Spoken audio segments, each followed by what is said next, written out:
உரை பகுதியை படித்து வினாக்களுக்கு விடை எழுதுக.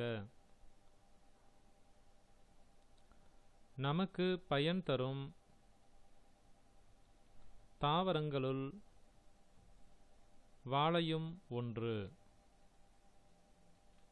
வாழைப்பூ, காய், கனி, தண்டு ஆகியவற்றை நாம் சமைத்து உண்கிறோம்.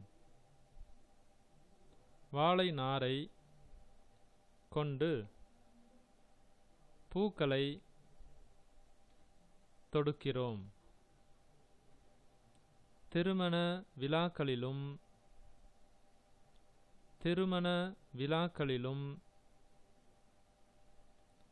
வீட்டில் நடைபெறும்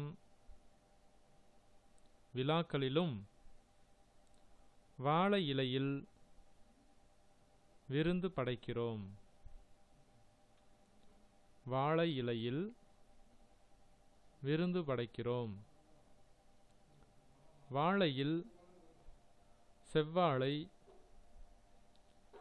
பூவன் வாழை, மலை வாழை என பல வகைகள் உள்ளன. வினாக்கள்: வாழையின் எந்தெந்த பகுதிகள்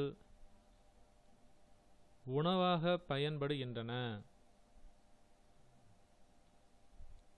விடை: வாழையின் பூ, காய், கனி, தண்டு போன்ற பகுதிகள் உணவாக பயன்படுகின்றன. கேள்வி 2. வாழை நார் எதற்கு பயன்படுகிறது? வாழை நாரை கொண்டு பூக்களை தொடுக்கிறோம். அதாவது பூக்களை தொடுக்க வாழை நார் பயன்படுகிறது. வாழையின் வகைகளுள் 2 எழுதுக. செவ்வாழை, பூவன் வாழை, மலை வாழை 3 வாழையின் வகைகள் இங்கு கொடுக்கப்பட்டிருக்கின்றன. இவற்றில் 2 இங்கு எழுதினால் போதும். வாழை இலை, இச்சொல்லை பிரித்து எழுதுக. வாழை கூட்டல் இலை, யகரத்தில் வருகின்ற ஈக்கு பதிலாக உயிரெழுத்தில் வரக்கூடிய ஈ என்ற எழுத்தை இங்கு நாம் பயன்படுத்தி பிரித்து எழுத வேண்டும். வாழை கூட்டல் இலை, அதாவது இந்த ஈ என்ற எழுத்தை இங்கு நாம் மாற்றி எழுத வேண்டும். அடுத்ததாக பல வகை, இச்சொல்லுக்கு எதிர்ச்சொல் எழுதுக.